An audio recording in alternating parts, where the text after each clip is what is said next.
can't think training camp without thinking about Friday Night Lights.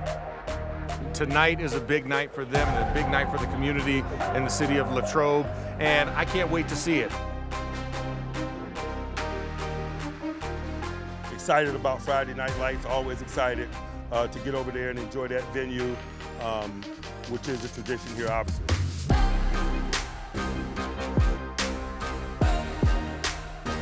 Everybody's competing. Compete for a job. You've got to will, as Chuck Noll always used to say, you've got to will your mind over your body.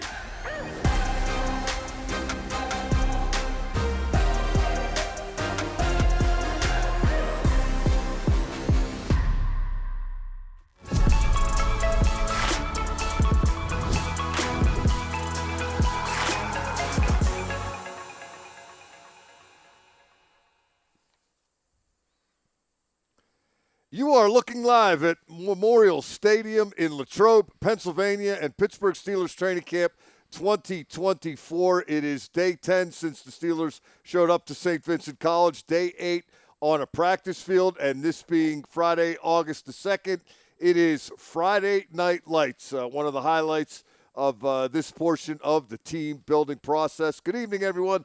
I'm Mike Prisuta, still back at St. Vincent College along with Max Starks. Still back at St. Vincent College. No, we have not left behind. We will get to the stadium directly, but we've got, Max, we must provide a Friday Night Lights edition of Training Camp Live presented by FedEx. I think everybody is still looking forward to this event annually. I know you've done it as a player. You've done it in your current role. For all I know, you used to go sit in the stands and yell at the offensive tackles, but it's a fun night, isn't it? No, it's a great night. And, you know, one of the things you say on this campus on Friday, silence is golden. It was a very quiet day on campus. It was a get-right day for guys to make sure that they were ready for this event.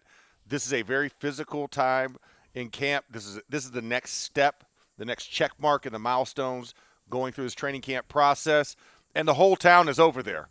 I mean, as I was driving back before we got on set here, I mean, all the traffic was geared towards getting to Latrobe Memorial Stadium, and it's a fun event. They had autograph signings. They do a whole event around it until leading up to the team when those cheese wagons pull up there, or AKA the school buses, pull up on site, and then you see the players file off and get ready for a full padded practice. You know, one of the reasons the Steelers do this destination camp, as Mike Tomlin calls it every year, is it's great to sequester the team and concentrate on football and concentrate on bonding and camaraderie and all that. But there's also a connection with the fans here, Max. And this event is maybe the signature event toward that end. If you want to get close to the Steelers during this time of year, if you want to get a picture or an autograph or just reach out and talk to somebody for a couple of seconds, you can get that done. No, this is the closest you'll get. I mean, it's a high school stadium, and so there's only that fence and a couple of track lanes between you and the players, and then it's also an opportunity to get autographs. The players have to do autographs before practice and at the end of practice. Make sure that you get out and you talk to everybody. Let's throw it back to Memorial Stadium in Latrobe now. Our colleague Missi Matthews is on site with a practice report. Hey guys, it is a beautiful night here. It was super hot. The sun is starting to set a little bit. We're getting a bit of wind, and the autograph session, the most coveted thing that happens here during Friday Night Lights. As you can see, fans just completely lined along the chain linked fence. I'm told even on the visiting side, there's VIP chairs that some people buy to make sure that they get the best seats. But we've seen so many guys, and now they blew the whistle, so they're going to get ready for practice. And as I think we all expected yesterday, they went without pads. Today, they are in pads. And this crowd's fired up because we got here about 5 o'clock. Almost every spot was already taken up. And as soon as they saw the police escort and the yellow school buses pulling along just outside of the stadium, Renegade started playing, fans started cheering and flipping out. So it's just been an amazing atmosphere. The players are feeding off of it, and it's a change of scenery for them, not being at St. Vincent College and doing a night practice under the lights. We did have a chance to talk to Larry O during that autograph session while he was signing and trying to be a good sport about it. So we'll play play that for you guys just a little bit later, but we will keep an eye to see who's practicing and who's not. I can tell you TJ Watt just put his pads on, so no vet stay for him. And I think, backs on backers is one of those drills that we anticipate seeing here. I know the 2-minute was yesterday, maybe some red zone. And Max and Mike, do not worry. I will be saving you guys a really good spot in case if that happens for when you guys get here. We'll send it back to you. Outstanding, Missy. Appreciate that. I too would anticipate backs on backers. Yeah. And I kind of like backs on backers, the rematch, or backs on backers 2, if you will. Yeah, no, backs on backers revenge is definitely going to be a fun one. I know Peyton Wilson's looking forward to this opportunity to have another crack at Jalen Warren. And then, of course, watching Darnell Washington operate in that drill, he was stoning guys left and right the entire time. So it's going to be really fun to watch that drill. I think the one-on-one pass rush is also going to be lively. When you get a crowd in front of you that close in the stadium, emotions get a little bit higher. So expect Troy Fautanu to want to come and reclaim some of the lost magic that he had in the first event.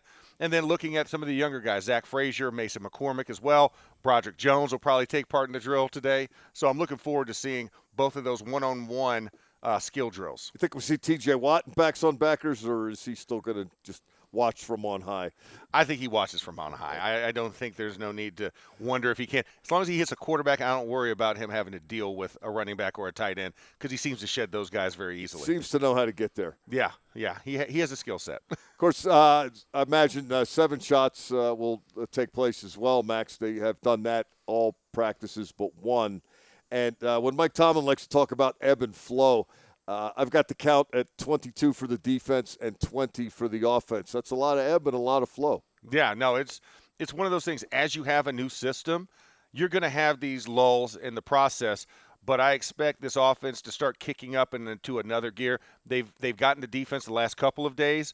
But the defense still has their lion's share as they got early on, and now that they're settling into the position, I think you'll see a little bit more success on the defensive side, which already has the current lead. 5-2 defense yesterday in 7 shots after losing the previous 2 practice sessions. A couple of 2-minute drills yesterday. The first team offense scored. The second team offense did not, although Mike Tomlin did his typical managing of the drill to make sure that maximum reps in that kind of practice setting were achieved, because you don't get a chance to really practice that every day. And regarding the offense, how much do you think we've seen relative to how much we're going to see? Because Arthur Smith is talking about being able to do a lot of things with a lot of people.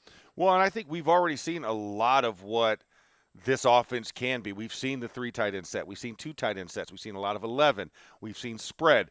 We've seen 2 backs in the backfield. We've seen a lot of different formations and variations. I think you have to put it all out there, throw it all up against the wall to see how this personnel responds. So I expect that to continue and that creativity to still be there, because there's a lot of weapons that are on hand for Arthur Smith. I mean, when you think about the trio of tight ends that you have, the known suspect tight ends, of course we still have a couple more additional guys in that with the Michael Pruitt, Matt Sokol, and others.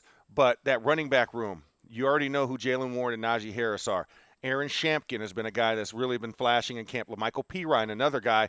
So those guys can catch out of the backfield as well. So I think there's a lot of variation when you're thinking about how you can deploy the backs and the tight ends in this offense, because we know we have a lot of wide receivers. George Pickens the favorite, and Calvin Austin, but also what Quez Watkins has been doing, Van Jefferson has been doing in practice has kind of turned some heads.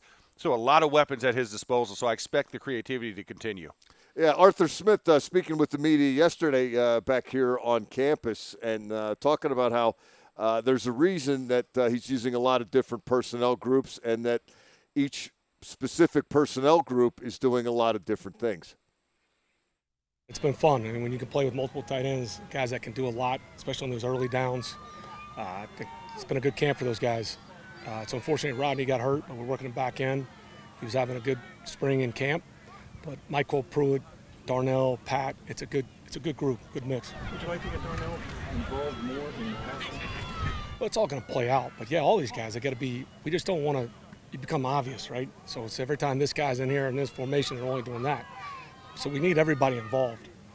And it'll be week to week, how we want to scheme it up. But you can't become obvious, because, naturally there's going to be tendencies. But that's what you're constantly looking at, and we need everybody involved to make us a more lethal offense. That was Steelers offensive coordinator Arthur Smith yesterday here on campus. I guess he doesn't want to be Captain Obvious. No, he does not want to be Captain Obvious, so he doesn't want to stay at hotels, I guess. But I love that intensity, right, that he wants to keep guys on their toes. But at the same time, you must create bread and butter plays. You must create plays that you can lean on when things get thick or things aren't quite going the way that you expect them to. Have some plays that are dialed up in the breadbasket that they know if we go out, we can go out and we can execute at a very high clip. But for the majority, you still need to keep some anonymity in base. So I like that approach by Arthur Smith. Let's throw it back to Memorial Stadium in Latrobe now and catch up with Missi Matthews, who has caught up with Steelers defensive lineman Larry Ogunjobi. Larry, Friday Night Lights, an annual tradition. What's it like when you guys get here and this place is just completely packed to watch practice? It's surreal. It's very humbling. You know, you come out to the city and you just feel the energy. You feel the crowd. They're super excited for us to be here. So, man, it's an amazing experience, man. It almost has been a loss for words. There you go. Is it nostalgic getting on those yellow buses to make the trip here?